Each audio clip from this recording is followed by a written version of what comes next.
pampawi ng init lalo na ngayon na mainit ang panahon. Napakasarap at 3 ingredients lang ang kailangan natin. Isang lata ng creme densada, 4 na Pudgy bar, at isang Milo. Na-chilled ko lang overnight itong ating creme densada. I-mix lang natin ito gamit ang wire whisk. Hindi natin kailangan ng hand mixer. Tanggalin muna natin ang anik-anik nitong ating Pudgy bar.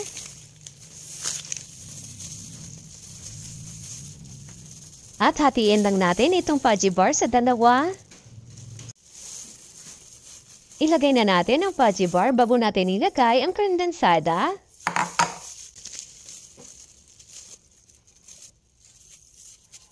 Once na ilagay na natin lahat, ilagay na natin ang Milo.